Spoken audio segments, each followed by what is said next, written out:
And a lot of these could also go for if you have to hold a plank. But when you put these three things together, we're gonna talk about our hips, our hands, and our head.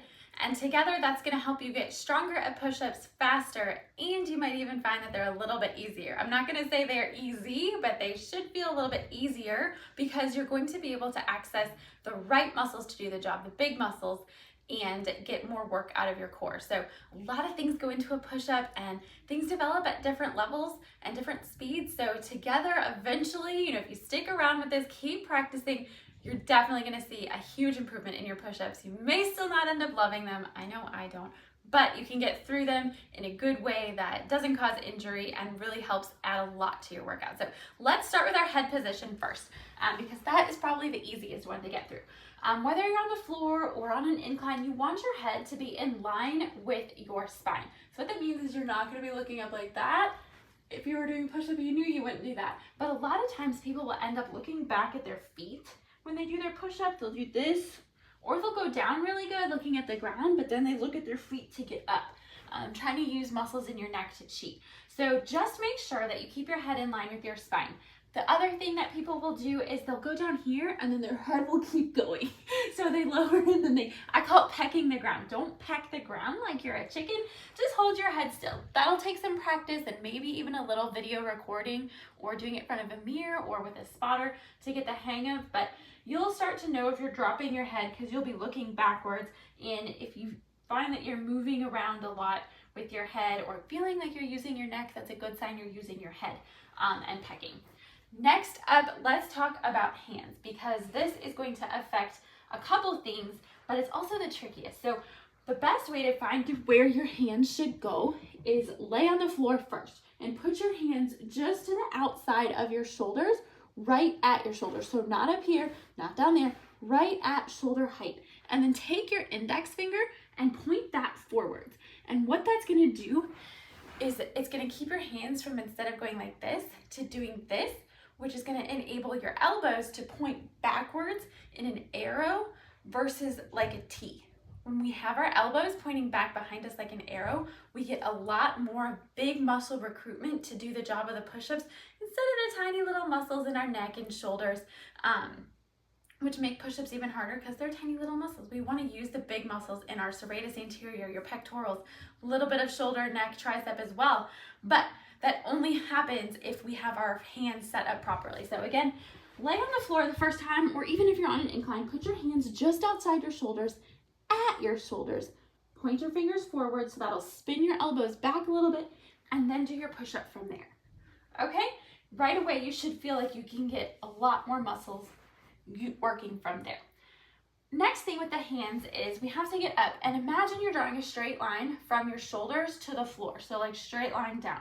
Sometimes when people do push-ups, they end up trying to do push-ups like this, okay? And that is not gonna make it easy because you're not able to really use these muscles to contract and push you up. You're stuck using these tinier muscles when you get back here. Plus then our hips get out of line, which we'll get to in a second. So that's why I always recommend starting on the floor so you find where it is, do a strong push-up that way, even if it's on your knees, so that you can use those bigger muscles. And as you go, check each time you do it to make sure you haven't shifted your weight back here to where you're doing push-ups like that.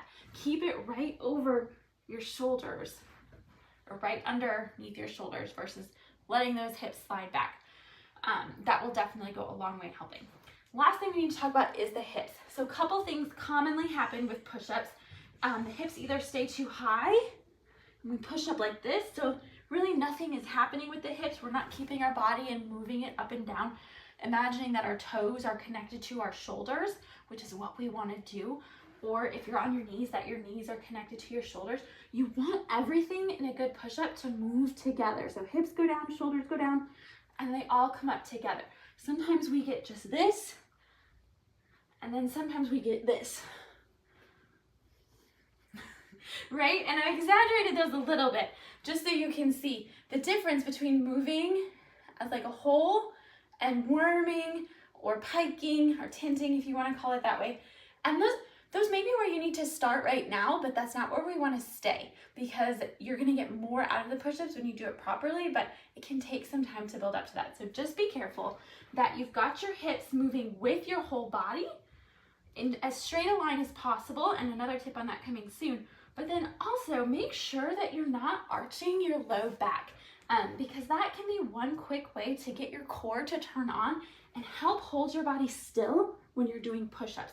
If your hips are sagging like this, then your abs are long and they're not really working in a contracted state. So think about clipping together your ribs and your hips, and that will help you hold it together, okay?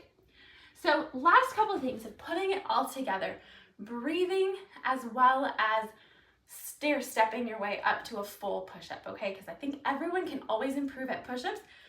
May take a little bit of time, but you can get there. So don't hold your breath. That's first and foremost. It's easier said than done, and find a breathing pattern that works for you. Traditionally, you would exhale as you're pressing up. I've also had a lot of success exhaling on the way down because then it helps me hold my abs nice and tight to keep my body working together, and then inhaling on the way up. So different ways that would look is like this. If you exhale down,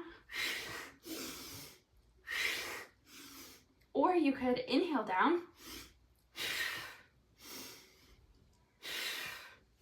and think of that exhale as like pushing something away from you, because that's what you're trying to do.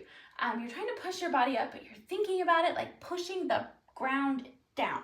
Think push the ground down, and that's gonna really just help you get that little extra burst of power to get through that sticking point that happens at the bottom. Because once you're already going and you've got a little bit of oomph behind you, you're gonna be unstoppable. The last thing is different ways to stair step from going from a push-up on your knees to a push-up on your toes. So a couple ways to do it. I would actually not recommend push-ups on the floor on your knees if you have a way to do the incline push-up. And the reason is you're just gonna get a lot more work from that hip stabilization and through your legs and all the way to the floor if you can practice incline push-ups in the position that you would then do a push-up on your toes. So when you have the incline, the way to stair step that is just lower where your hands are until eventually you're doing them on the floor. So if you use like a chair, then you find something a little bit lower, then find something a little bit lower, and then before you know it, you're on the floor. That would be one way to do it. If you can't use anything as an incline, or you've got your incline down as low as you can go, and we're still not quite ready for the floor, this is the next best thing. So start on your toes in high plank, and what you wanna do is you wanna lower as far as you can on your toes, drop your knees, and then push up. And then just return to that start. So lower, drop to your knees, and then push up. And again, don't forget that breathing, and then always pay attention to your head, your hands, and your hips. You're gonna do great.